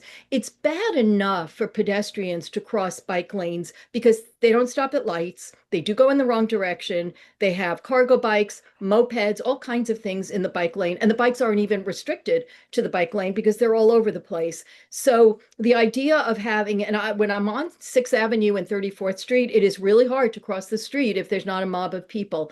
So this seems to be about getting more bikes in places, fewer cars, which people actually use. I use a car. Sometimes I know Craig has talked about cars. Plenty of people on the board have talked about cars. They're necessary. They're not the evil that is pretended to be. Yes, there can be accidents. There are plenty of accidents with bikes and delivery trucks, necessities. But if you put bikes out there and there's no enforcement and there's no call for enforcement by groups like yours and transportation alternatives, then what are pedestrians supposed to do? How exactly can people have a party on a street or socialize when there are bikes whizzing by who have no interest in or regard for pedestrians? So I just don't really understand any of this and how it could possibly work for us, because it just, in this neighborhood where it's so congested, we're the most congested neighborhood in the country, to say that we have to recirculate cars and put them someplace else and add, as Michelle pointed out, add more congestion, just seems like a disaster waiting for happen. I live on one of the blocks that's a through street from Central Park. Trucks aren't supposed to come this way. There's a city bike depot or lift depot on my corner. Bikes come the wrong way down the street, despite the trucks, despite the cars, despite the school buses, despite everything. And there's just no semblance of anything other than chaos a lot of the time. So this is maybe fine for someplace else, but to bring it here as an introduction when there's no aspect of how it might work here, really work for other than at all and in general for other than bikes, I just don't really understand. Please, I haven't been sleeping well, so please excuse any agitation. It's just I'm a little on edge. So thank you very much, and I apologize if I was rude in any respect. That's it. DJ, let's hear from DJ first. Yeah, a couple comments. I mean, this was raised about where it could potentially work in the neighborhood. There are a few spots that come to mind, and like Emily said, it's not like the whole neighborhood that wouldn't really work. But I think of Richmond Complex on 67th. It is block wide, high school, plus St. Catherine's Park, plus a library there. East End Avenue near Carl Schurz Park and Gracie Mansion, which is a heavily residential area, but does also deal with quite a bit of through traffic coming through off of FDR. Areas that already have school streets, it's kind of the logical place to, expand the concept to something like a low traffic neighborhood. Hunter College possibly as well, given the high volume of, pedestrian student traffic, might make sense on some of the through streets there. Also, the proximity to the 6 train kind of makes sense to me. Do you want to respond to a couple of the comments we've heard? This is a discussion. Michelle, I completely agree with your comment. As soon as the city starts looking like the suburbs, you'll leave.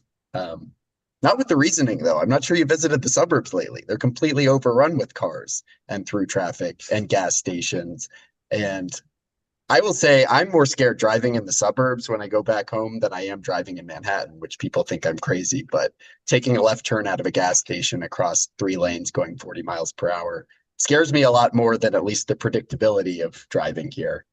To your point about not buying that traffic has increased elsewhere, it's data driven. I agree. She shared some numbers. We'd have to dive into the data, and that's something we can't really do in this type of conversation. But the comment also about putting pollution in other parts of the city, that was raised as an issue before congestion pricing went in. Although I think the numbers have shown it hasn't really created much pollution or congestion outside of the zone like people feared, which has been a good thing. And I would have to think that this kind of functions the same way. Alita, you seem to kind of like the idea. I'm sorry that you haven't been sleeping well, but I think you're blinded by your hatred of bikes sometimes. This idea, it's better for pedestrians and drivers who live in the neighborhood. I'll start with them before even saying, yes, it's also better for bikers. So I kind of agree. People who need to use their cars in the neighborhood, we don't even have to reduce parking. They'll still be able to get to their homes and out onto the avenues. It's really just the through traffic we're trying to cut through the neighborhood that it would reduce. So I think it's an interesting idea to consider. I agree it could not cover our entire neighborhood, but I think there are select areas where it might make sense. And we do already have plazas, like you said. We've got 91st Street, which is blocked off, which I think is a really cool area, and you can always see people convening there, and it'd be great if we had more of that. Thank you, DJ. Sebastian, next.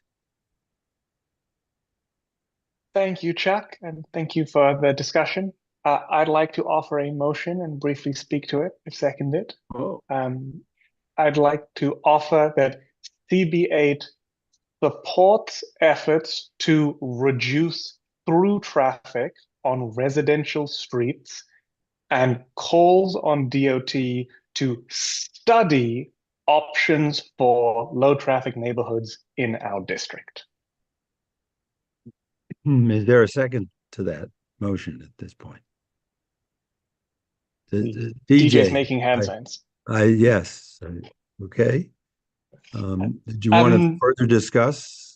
If I could just briefly say, I think there are some really intriguing ideas floated by Emily in the presentation. The core idea of reducing through traffic is something that I would like. Seeing all the vehicles that are not stopping at locations in our district, but just flying through, especially on the east-west streets in the neighborhood. Getting those shifted more to the arterial roads, I think would be beneficial for our neighborhood. We need this to be studied, though, before we can really make any progress. We need the experts to take a look specifically at our neighborhood and see what treatments might make sense in which locations. So that's why I'm offering a motion here saying we, in general, support the overall goal and would like DOT to take a look into it. Okay, Judy Schneider, how about Judy? Yes, I'd like to thank DJ for bringing Emily and for the presentation. I thought it was a very interesting presentation, but certainly where I live in the East 60s, I think this is totally not applicable. DJ, you mentioned 67th Street, where St. Catherine's Park is, where we have park trucks. St. Catherine's, by the way, has been known as the second busiest small park in the city of all of New York. So we have incredible truck traffic from the Parks Department. We have Julia Richmond, which has bus traffic and car traffic all day long.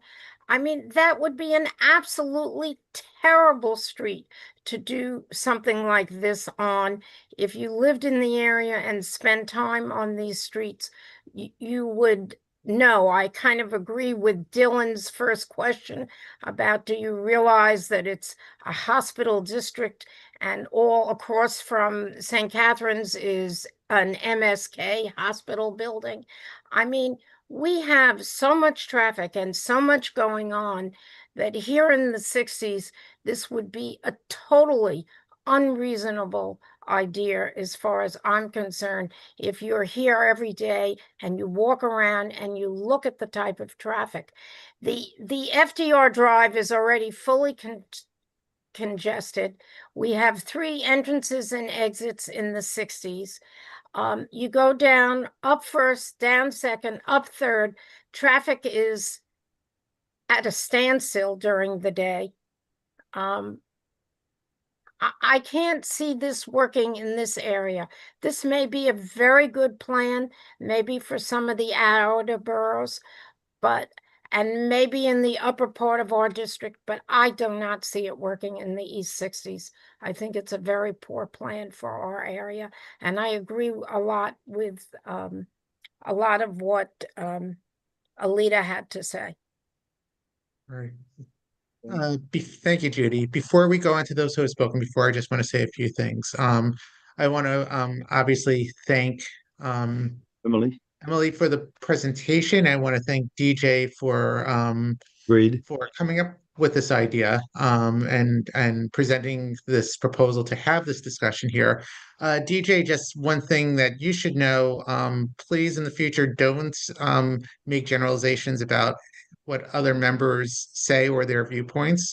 We speak to the issues and we try not to make statements about people and their and what they may or may not think in terms of their positions on things. So I've said that before to others, and I just want to make sure you are aware of that as well, as a new member.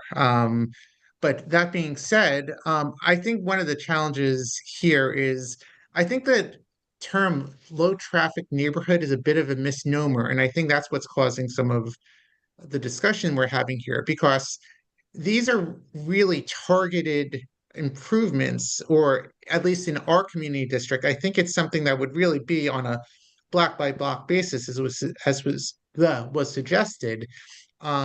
We're never going to be able to eliminate through traffic in our community just on account of the grid system that we have, and the fact that we are located in an area where we are in between different communities and different access points to Manhattan itself.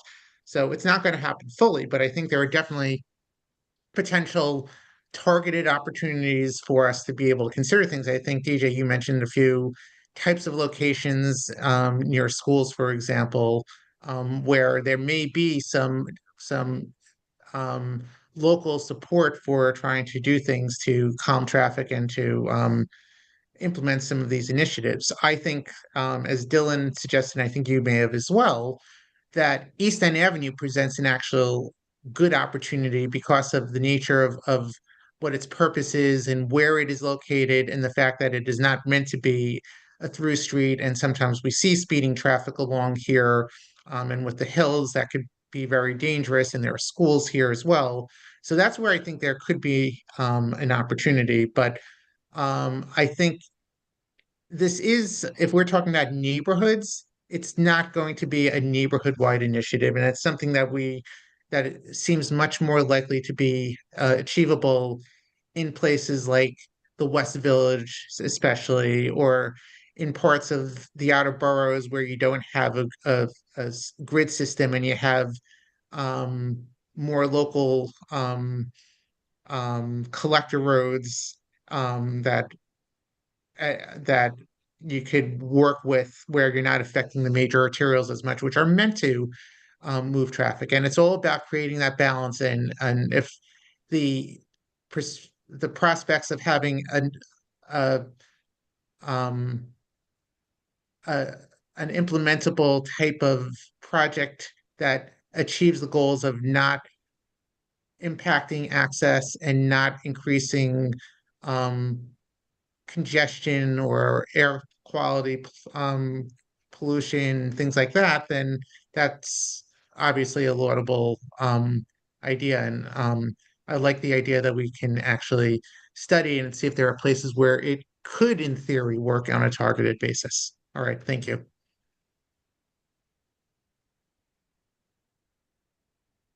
Chuck, you're muted, I think, or I can't hear you. Leah, I think Leah had raised her hand. She hadn't spoken before. She did, but I believe she unraised her hand. Now she unraised her hand. Leah's hand's still up. No, Oh. we're talking about Leah. So let's go. Leah, I'm sorry, I thought you said Alita. Let's go to Alita. She wants to say something again. Go ahead. Thank you. I just want to say about bikes that the problem is cars are not the devil. They're not the only instrument that can hurt people. And it just strikes me as unfair to act as though bikes do not pose any threat. Maybe they don't hurt or kill as many people as cars, but there is a definite palpable fear of crossing the street. Every time I have guests from out of town, whether it's a suburb or really far away, I tell them to just be careful crossing the street and watch out for bikes coming in every direction. And that is a definite quality of life issue. And that's what concerns me. Bikes are great. I don't really care about bikes, but it's the disregard for the law and it's the disregard for people that I find really troubling. And the failure of all of these organizations that tout bikes as the greatest thing almost since the wheel do not call for any kind of enforcement, do not call for bikes to follow the law, and that's really the trouble that I have. So I'll just stop there. And for everything else, we're a grid. People go to the hospital, they go to Lincoln Center, they go to work downtown sometimes at odd hours, and we live in such a congested area with so many cars. Thank you. Okay, let's see. Paul Crickler hasn't spoken, so why don't we recognize Paul? Thank you, Chuck. I'm totally in favor of this. I'd love to have people who drive through our neighborhoods and ruin the neighborhoods, make them unsafe, diverted somewhere else. I think it's insanity to want those people to drive through what we could have as being much calmer, nicer, gentler places to live. If I owned a car, I could park it there, I could drive there. I'd much rather do that than fight in traffic with everybody else using where I live as a rat run. I think these are very simple things to be done in very judicious places. I'd never thought of some of the ones that DJ mentioned before. I think they're terrific ideas, particularly around also John Jay Park. There's naturally three sides of a block there, which would be perfect for a low traffic. There's a school right there. So there's tons of places. It doesn't have to be about changing the nature of much or all of the district. It's about looking for places. And so having a study seems to be like a super idea. Let's look and see where this could make sense for people who drive, get there, for people who walk, people who just live, for everybody. I can't see what would be wrong with the study, so I support that. Thank you. Okay, there's some people who haven't spoken before. Leah had her hand up before, but then she disappeared. Do you want to be recognized? We can unmute Leah. Yes, thank you. I've had technical difficulties all evening and had to keep dropping and re-signing on. And I apologize because I've missed part of this discussion due to the difficulties, but I live on 79th Street, and that road is a train wreck, especially the block between 2nd and 3rd in front of the nursing home. It can be impossible to get through even on a bus. And my concern is that if you're closing off some of the side streets in order to make them car-free, then the traffic is going to be diverted onto 79th Street and streets like that are already train wrecks. And so I would just need to know a lot more about it. I would really oppose diverting traffic onto the quote unquote arterial roads because they're already a nightmare. That's it. Thanks. Sure. And let's see, there was someone who hadn't spoken before. I believe it was John Noble.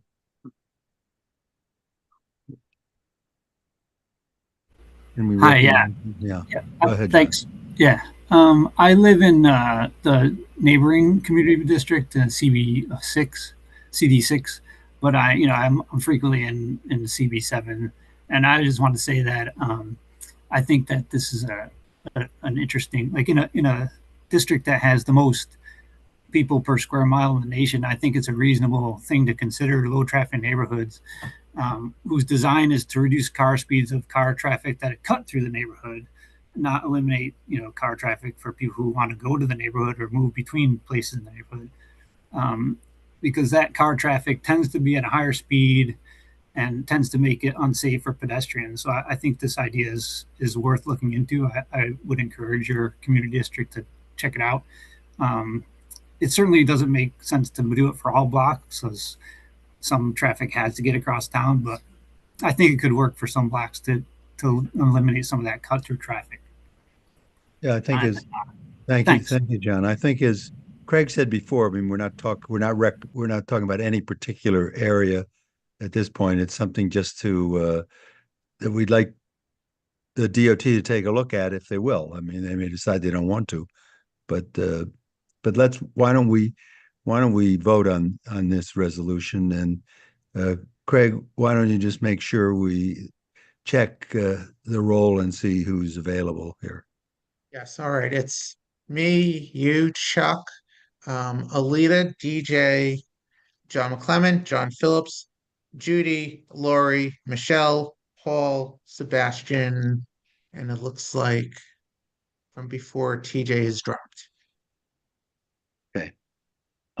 Okay, so those in favor don't have to do anything. Those who want to vote no or want to abstain or not vote for cause should raise their hand so we can see you.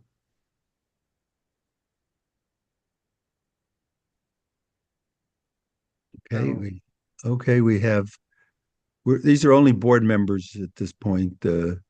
So Judy Schneider, Abstain. okay. Alita Camp, Abstain. Michelle Birnbaum, No, John Phillips, No. okay. Does anyone else have their hand up? No one else. Okay. Okay. Thanks, everyone. Interesting discussion, and we thank Emily for making the presentation and DJ for raising it. We're always open to discuss ideas. It may or may not go anywhere, but interesting discussion. Okay. Amazing. Thank you all so much for the Thank you. opportunity to present. Have a Sure. great rest of your night. You too. Thank you. Okay. Next, I think we have DOT presentations, and I think there's some announcements that Raphael may want to make, and Raphael, I assume, is here. Yes, yes, I am. So why don't I turn the floor over to you? So Thank you very much, Chuck. Thank you very enlighten much. us here. Thank you. Thank you, everyone. For the record, my name is Rafael Antonio Escano, and I am a Manhattan Borough Planner from the Manhattan Borough Commissioner's Office. I have a few updates, and I will hope that they are very much welcome. I'm going to first start with 62nd Street and First Avenue, something that Craig has very eloquently presented during the last meeting. And while it was tabled by the General Community Board meeting, we took the initiative of surveying the area, and we found that what Craig has suggested was justifiable, and we have proceeded in changing the regulation on that particular curb lane on 62nd Street and First. Is that was the one lane on the right Yes. side there as you make the turn, right? Yes, that we will hope that will alleviate the problem that Craig has brought up to everyone's attention. That was done today, so there will be no parking there, therefore alleviating the problems that has been in existence for some time in the past. So that's one. I also want to mention the fact that, and there have been requests for the bike lane to come to one of these meetings. Unfortunately, the bike lanes staff was not able to come, and I kind of will have an email message that our Commissioner Danielle Zuckerman sent to Craig and Chuck to kind of use that as a template to go over the things that concerns you as an update. So we begin with the 62nd, we mentioned it, and that's, as I said, has been upgraded on 62nd Street approaching First Avenue. The noise standing anytime now. There will be no noise standing, for a period of time. This will be the noise standing anytime, which we are sure is going to alleviate that problem. And also that was requested. There was an addition of 3 left lane must turn left regulation for East 62nd approaching First Avenue to complement the roadway markings. We understand that there are concerns about the 61st and 62nd Street bike lanes that folks are interested in discussing. But from our perspective, the board previously indicated support for cross-town bike lanes between 60 and 110th Street, which we are working towards. 62nd between QBB exit and First Avenue, and was the Vision Zero priority corridor with a high number of injuries, and we were able to maintain the same number of travel lanes after project's implementation.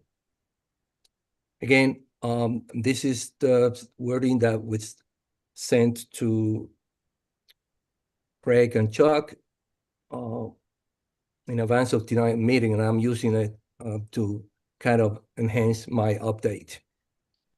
In addition, we have made changes to designs in response to stakeholder feedback, including change the design to accommodate the dialysis center on 62nd Street approaching the QBB exit ramp, but virtually and in person with staff to understand the specific needs. Carve out space for pickup, drop-off for daycare on 62nd Street between 5th and Madison Avenue. We met virtually and in person with staff to understand specific needs, multiple field meetings, implementation, coordination to accommodate operations. Signal times changes and geometry adjustment on 62nd and 2nd Avenue are to accommodate turn lane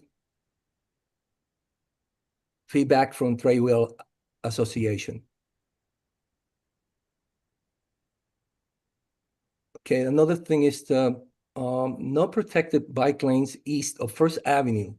Bikes were instead rerouted to 60th Street from First and York Avenue. So also, the other point that I wanted to share with you is the 63rd and 2nd Avenue update. The PES signal has been installed for the new south crosswalk, and the split face to protect this crosswalk has been installed. The signs for the sign for the new lane arrangement have been installed. The crosswalk itself and the lane usage markings will be marked on the roadway by the time that the weather gets warm enough. The cattle chutes separating bridge traffic from through traffics will be installed later during the season. And that would be my update. So if you do have any questions, actually the 63rd Street update is as a result of one of your member or one of your public member. That was Slater. That's his name, right? Slater, who brought it up and sent us a presentation of that particular issue in that location. Okay. And that concludes my update. And you do have any questions, I'll be. Any questions for Raphael on this or anything else at this point? There's Ryan, public member, constituent. Go ahead. Oh, yes. Hi there. I actually live at 62nd and 2nd as well. And can you just clarify, you mentioned that the lane arrangement's going to be updated on 63rd. Is that to add an additional through a straight lane through the middle? Because the two left lanes, I think, are the main problem there. The honking is out of control at this particular intersection, and I don't anticipate it ever getting better if we're not able to do something about the way the lanes are configured. This is the new things happening in that location, and the sign arrangement are going to be looked into and will be appropriately install, but there has to be, marking on the road, and as it is right now, we are unable to do that at this point. Okay, I guess my only concern is markings aren't going to do very much. The issue is that everyone on 63rd is trying to go straight. I actually just drove on that road this weekend, and the two left lanes don't need that amount of volume. So you have people that sit in the middle lane to turn left, and then everyone behind them wants to go straight, so everyone's honking. Understand. I think It's I would really suggest, bad. It's right. at all hours of the day. I mean, I just took a video during this of how someone was speaking, and all I heard was honking from outside. And then additionally on 63rd Street, everyone gets backed up there, and that creates even more honking because people are parking on both sides of the road and can't cross second. This issue that you had just expressed, Mhm. we are sure that it's going to be alleviated and close to eliminated after we complete what is necessary in order to avoid what you are just concerned about. Okay. Yeah, it's not clear to me if you're indicating you're going to change the traffic pattern. So if you could perhaps give us a further update about that. And I believe I know about the plan that you're mentioning that was submitted, and it referenced that the issue is also that there are two left turn lanes. So it'd be helpful Right. to just know for sure what exactly these markings are that are being made. We understand clearly what you're talking about, Okay. but what I would like to ask is for the opportunity for us to complete the project there and make sure that everything that you have talked about will be addressed accordingly.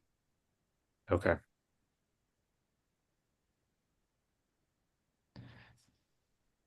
Can you, Raphael, just clarify because I'm a little confused. So, and I think you said it, and maybe I just didn't catch it, but you said the split phase has been installed so far, but what remains in terms of what still needs to be done in order for that project to be complete and operational in the manner in which DOT was proposing that you say you are sure will work, which I think you should never say something so declarative.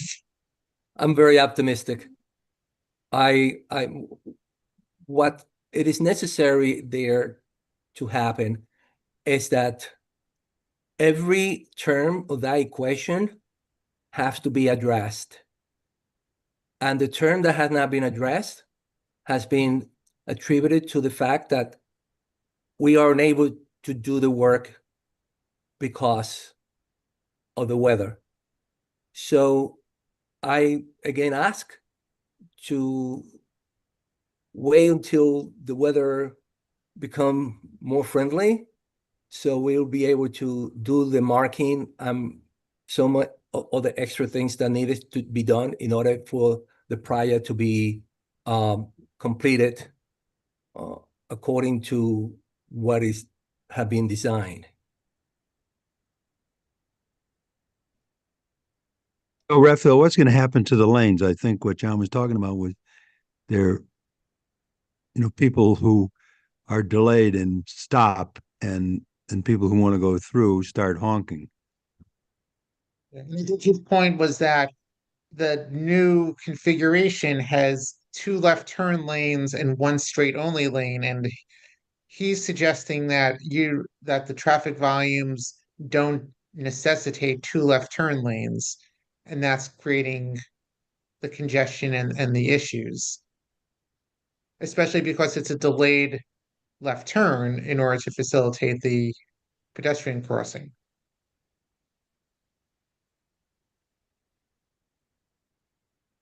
Yes, I guess, yes, I think that you just spoke about the fact that indeed it's not that I mean, there is no marking, so there is no indication for the drivers to do the things that we want them to do, the things that you want them to do. So if we are allowed to complete that work and then just look at the result, I am sure that that completion will probably eliminate the problem that you have been concerned about. So at are this you going to have time, one less? you Are you going to have one less left turn lane? I mean, how's that? And have more straight through lanes? I mean, that's the issue, as I think he was talking about. there will be left only, two left only, and one through only. And that will be, again, clearly marked on the road, supplemented by signage to let the drivers know that what they're supposed to do. Yeah. And hopefully we could have some enforcement in the meantime through the learning process. Because indeed, it's, the configuration is a new things that driver will be exposed to. Yeah. So here's what I think the issue is, and here's where I think DOT needs to do a little work and analysis. So right now, part of the challenge is that traffic on the Queensboro Bridge coming into Manhattan, people have the choice upper level versus lower level. If you're taking the lower level and you are going to be and you're thinking about not paying the congestion fee if you don't have to, then you want to if you're coming into our district for the most part and you don't want to pay the congestion fee, you're taking the upper level because you want to avoid it. And people who are coming into our district generally are going to be either making the right turn going towards First Avenue, or maybe they're going to the FDR drives that and going further south, or they're going to be going they're going to be going further uptown or further west, and they'll be heading straight across Second Avenue and 63rd Street if they're coming off on the 63rd Street side.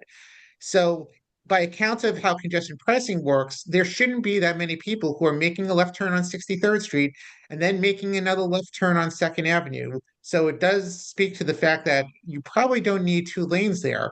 And partially, it's and you also probably want to consider the traffic flow of the lower level as well, because anyone who takes the lower level into Manhattan is paying the congestion fee. So if you are going to be having to deal with the 63rd Street issue and then entering the congestion zone, why would you take the upper levels? It makes more sense for you to then just take the lower level, and you have the ability to come off straight off the bridge, loop off on 60th Street um, going eastbound, or to go southbound on Second Avenue. So if you use that logic, you don't need those two left turn lanes on 63rd Street. That seems to be the problem. The two lanes, you only need one probably. Mm-hmm. And then they're stalled with the light because it's a delayed light there. Right. That's why the people going across straight, as you said, they're honking behind because they're stalled. That's what I think John Noble was saying that. That was what I understood. Yes, that's what I understood also. So if we piece all of that together, then No, if we go we back need to the less original, left turn lanes and one less yeah, turn lane. if we go back to the original discussion, there is some debate as to whether and some concerns, especially by Judy, regarding allowing for pedestrians to cross over there. Right. And that's in some ways separate from this question of one lane versus two lanes, making the left turn and having the delayed signal could work with one lane maybe, but two seems like overkill and is creating all these additional issues now. Well, by doing away with I'm calling it Judy's solution because she was involved in it all these years ago. By doing away with that, that's why you have to have that delayed light. That's what's causing the issue. People just people just came off and made that left turn because you weren't allowed to cross the street there. Now they're allowing you to cross, and so you have to have a whole setup there. I think that's There's- what's happened.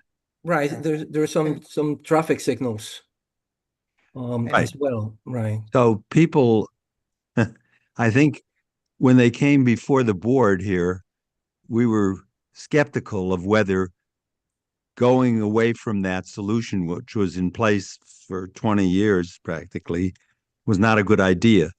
And people who were here were convinced that, hey, if people want to do that, they should have the option to do that, and we can solve that with timing and light, etc. And I think what you're seeing here, at least from people who do that, who are involved in that lot, is that it doesn't work, and that people, you have two left turn lanes, and they're being stalled by the light, and all the people who want to go straight through for the reasons that Craig was saying can't do it, and they start honking like crazy. So I think that needs to be looked at again. I agree with you all. I agree with the fact that you have very detailed description of what's happening there. I myself have to kind of express a disclaimer because I'm not familiar with that intersection. My comments and updates is just based on what I read, but I appreciate your description. I appreciate your concern, and this is something that I will bring up to the team to look into it more closely. Go Okay. ahead. Thank you. Thank you, Raphael. There are some other people who wanted to, I think, have, and I think Eric Karshner had his hand up before first. So why don't we unmute Eric? He may have it. I don't know if you'll talk about this or something else that concerns DOT. Yeah, this is a separate problem or point. I wanted to bring up that the traffic going onto and leaving the Queensboro Bridge is, in my experience, some of the most dangerous traffic that I cross on a regular basis as a pedestrian and as a cyclist. I often see cars in both directions running red lights. And I understand that the DOT is more aggressive enforcement on red lights for intersections. I was wondering, A, I'm not certain, are there cameras on that intersection already? And B, if not, is that a target for the continued rollout going forward? The red light cameras, you mean? Yeah. Yes, exactly. I don't know.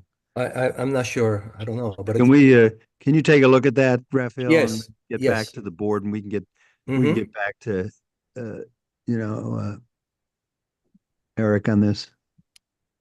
I really appreciate that. Thanks so much. But there are traffic signal. Are you saying that people are running the red lights? You just want to know, is there a red light? Is that an area where they're going to be installing a red light camera, because there was further authorization for more red light cameras from the legislature? Very well. Okay, if you could look at that. Yeah. Okay. So Dylan Yen. Okay, then we'll go to a couple board members and maybe. Go ahead, Dylan. Hey guys. So I probably talked about this issue. Sorry. Thank you to your presentation. Craig and Chuck, probably everybody who frequents this knows I've talked about it. My worry is that, especially with the stuff by low traffic neighborhoods, which may sound good in theory, and then we implement it, and then it goes to, and it doesn't work very well, right? And then people come onto this board repeatedly and say, if we're breaking what isn't broken, right? If it ain't broken, don't fix it. Something we may want to take a look at. And, as Craig very eloquently put out, all of that traffic that wants to go northbound, or maybe a lot of us who own cars who want to get home, who don't really necessarily are not entering the zone and want to just get home, are going to take the upper level. And I have been stuck for multiple light cycles behind, the 2 lanes of traffic, because the third lane is blocked by either 3 feet of snow or, 2 taxis that are unloading or people who are standing there, it's a problem that needs to be fixed. Maybe it's a problem that we fix by making it one lane. But it is worrying to me that we brought it up and we told them when DOT first presented it to us that it won't work, and they did it. We told them it didn't work, they did it, and now it's not working. And that's my apprehension to all of this, is that we told them it wouldn't work and it didn't work, and they're still saying, oh yeah, we're going to keep 2 lanes. Sorry, that's my spiel. Okay. Thanks, guys. We've asked Raphael to go back. No, one and question. Talk to them a little bit. This is that same issue, the 62nd? the left, the 63rd Street issue. Oh, 63rd. Okay. Yeah. You were going to go back and talk to them about that. To make that one lane? No, to see about going back to what was done. Either make it one lane or to go back to the way it was before when you weren't allowed to cross. Oh, okay. Got it. Got it? Mm-hmm. To install that fence again. Correct. The barrier. Yeah, fences. Okay. Yes. I'm guessing that will not be taken I to think so so too. kindly. I think so too. I think we have a better chance if we were to ask for only one dedicated left turn lane So we'll than try, two. yeah. Storm, right. Judy Schneider next. Here we got. Let's. Hey, Raphael. Yes. Hi. So when you get done with 63rd Street and 2nd Avenue, when you get the lights, when you get it painted, when you get everything done you need to have done, how long is it going to be before you come back to us and you've looked at the intersection and you find out it doesn't work and that you're going to make a change? I'm assuming you're going to come back to us. And by the way, in March or April, we're having a new school open on 63rd on the north side. So in addition to the apartment buildings that are there, we're also going to have a school there. Okay, so that one lane of traffic that goes through is going to have buses and cars loading and unloading. It's going to get even worse. So what I want to know from you is, when are you going to, when everything's done, how long is it going to take you to assess this problem and come back to us with a report and maybe decide that having 2 lanes turning south is not a good idea and that you give us back that center lane? So there is one certain center through lane. Is that correct? I want to know when it's all finished, when you're going to come back to the community board after 6 months, 8 months, however long it's going to take you to look at this and see whether what you did is working. Maybe it was a poor plan. It was a good idea on paper, but maybe in actuality, if you send people out to look at it, you'll hear horn honking, you'll see cars, traffic not moving. When will you come back to us with a report? That's what we want to know. As soon as we survey the area and find that indeed what we have done have contributed to alleviating your concerns. Okay, we'll follow up. Is that Absolutely. 6 months? Is that a year? What is that? I'm unable to give you a timeline, but I'm sure that I will be able and willing to come to you and give you an update on how what we have done on that particular location has worked out towards alleviating your concerns. Okay. Now let me go back to the very first thing you said, because I don't think I was following. I'm sure I was at the last meeting. Maybe I wasn't. Craig's comment about 62nd and 1st. What is it that you changed there, and where did you change? What did you change there? I didn't follow you. No parking anytime. Anytime on the right lane. That's on the south side? South side, yes. Yes. So there's no parking going down to the corner? No standing anytime between No the bridge standing. exit and First Avenue. Right. Okay. Which had been no standing 7 a.m. to midnight, Exactly. except Sundays. Okay, great. This Okay. makes it no standing anytime, period. Okay, I wasn't sure. I didn't quite understand that. And the other thing is, you mentioned the dialysis center, but I'm not sure what I follow what you said about the dialysis center. Well, that was something that Yes, it was a problem. yeah. I must tell you that I'm not familiar with that particular issue that was brought up by my commissioner, and I think that I'll look into in detail and Let me help you. Since I did receive the email before. So Right. what Danielle had said in her email was, and let me read it so this way everyone's clear as to what she was looking to convey. She Yes, said, please. from DOT's perspective, the board previously indicated support for crosstown bike lanes between 60th and 110th Streets, which we are working toward. 62nd between Queensboro Bridge exit and First Avenue was a Vision Zero priority corridor with a high number of injuries, and we were able to maintain the same number of travel lanes after project implementation, which is why they were saying that we're not going to remove the bike lane. And then she further went on to say, in addition, as part of the work being done, that was done in regards to the bike lane, that they made changes to the design in response to shareholder feedback, which included changing the design to accommodate the dialysis center that we were speaking of here. And they met with representatives from the dialysis center virtually and in person with their staff to understand their specific needs. So he was just referring to back when they were doing the planning and came to us previously, the outreach they had done and the changes that they had made to their initial plan based off of the feedback that was received and the additional work they did subsequent to that. So Okay, because you know that the cars do park there to let the patients on and off to pick up the patients. Yeah, that's what they were trying to accommodate. Right, exactly. Yeah. Okay. Then my last question for you, Raphael, was the York Avenue traffic study. Where are we on that? And when will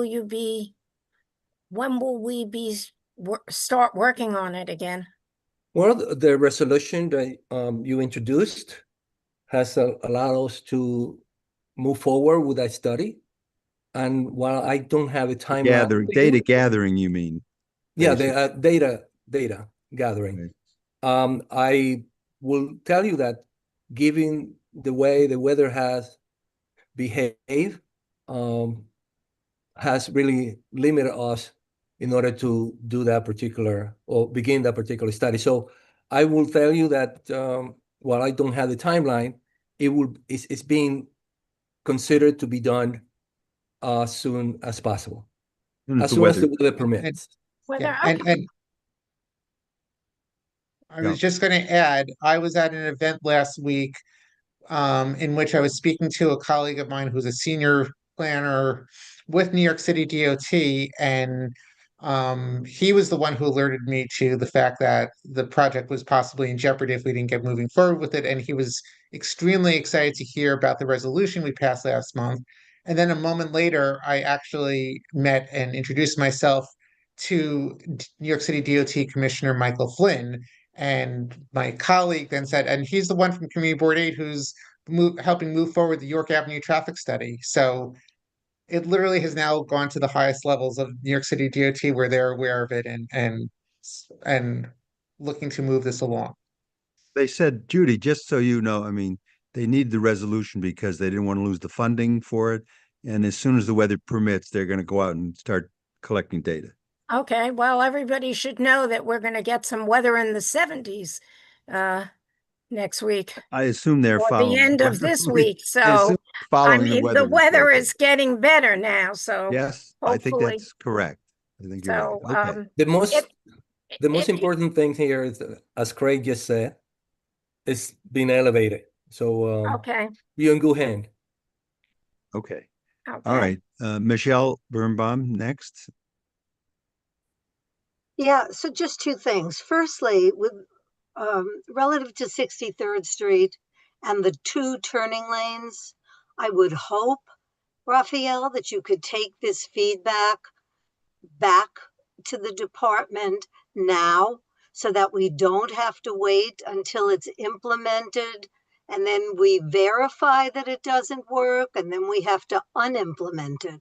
So maybe we could sort of head it off at the path by you bringing this back to them. And then hopefully they just have one turning lane and 2 through lanes. And now that you have new information that a new lower school, it's a kindergarten or a nursery or something that's okay, whatever, it's children, there's going to be buses, pick up, drop off. That's new information. They may not have known that. So you may want to try to sort of head that off so we don't have to wait until it's implemented and then we go through all the machinations of undoing it. Is that possible, do you think? Oh yes, of course. Great. And Okay. you're suggesting to have two I'm suggesting 2 through through lanes, lane and one one turning left lane. turn. Okay. That's it. Okay. The other, now about 62nd Street, the dialysis center, we had originally voted to give them drop off in front of that. So I assume that's still there, right? I mean, Yes. yeah, okay, good. Yes. That wasn't changed. Now, the other thing that you've implemented, Craig's idea about eliminating the traffic, now that that has been implemented, will you go back and see whether or not that has solved the problem? If it has, terrific. But if it hasn't, you may still have to address the bike lane. Craig, I don't know if you're willing to do this, but if you let that, be in effect for a little while, and when the weather gets better, if you can do your spectacular filming project again and actually see if that in fact is the solution, or was that too labor intensive to start with? Oh no, and I don't mind on a nice day taking a walk Okay, down there. give it a chance to I'm get. I'm looking forward to the next time I'm driving back from visiting my parents on a Sunday and encountering that and seeing if it's better because my wife is sick of me having complained about All right, well, good. what See if it's happens better. there. You'll have to wait. You'll have to wait till the snow is all gone. They keep predicting more snow, so I don't know. I think we're But done at with the any snow, rate, hopefully. those are the Me things. too. But Raphael, if you could head that 63rd Street off, that would be make Yeah. a lot of sense, I think. All right, thank you. And Sebastian, Thank you, Chuck. I would like to offer a motion so that there can be no ambiguity on our position on No. 63rd and 2nd. The motion being that we call on DOT to configure the intersection at 63rd Street and 2nd Avenue with 1 left turn only lane and 2 straight through only lanes. Please. there's a second to that motion. We have Paul Crickler, I believe, raised his hand. Okay, Yeah, just to second the motion, that was all. that's fine. Any further discussion on this? I mean, I think we've had discussion. Michelle, did you want to say something? I just want to say, while I think most of us will be supporting that resolution, Sebastian, Raphael has already agreed to bring this back to DOT, and we may get a resolution without having to wait for a resolution to the issue, without having to wait for a full board meeting and have another full resolution, the result of which you really don't know. You can't predict that. My suggestion, up to you completely, is that you withdraw that resolution and let's see if Raphael could make it happen without that happening sooner rather than later. And then if he can't, we can impose the resolution. I think you're adding a layer of complication that we don't need, is my suggestion. I appreciate that, Michelle. I will defer to the wisdom of our co-chairs. I think we are united on the overall outcome we want, and it's just a question of what makes Why don't we see what Raphael can do? I think So Sebastian, and then And then, Yeah. and then we'll, if we need And a we'll resolution. figure it out. I was actually going to say the opposite because I think what Raphael said clearly was that they want to see what this full implementation looks like. And Well, that's I don't true. know that we're going to be able to stop them from doing that. And we brought this up last month and we didn't see any progress on this. So I All think by right. putting it in a resolution, it Convince me. escalates it. Okay, let's do a resolution. You convince me. All right. Why don't we vote on this resolution? So if you are in support of this resolution, you don't have to do anything. If you want to vote no, well, you will take a roll call. No, or abstain, or not voting for cause, you can raise your hand and we'll take a roll call before we do that because some people may have left. All right, so it's me, Chuck, Alita, DJ, John Phillips, John McClellan has left, Judy, Lori, Michelle, Paul, Sebastian. Okay. Is there anyone voting no or abstaining on this resolution then? Or okay, and don't see anyone. Good. So I think, are we ready to adjourn here? Any further business? Okay. Well, thank you, everyone. We appreciate all of the discussion and to be continued. Thank you all. Full board meeting. Bye-bye. Excellent committee. All right, thank you. Good night, everyone.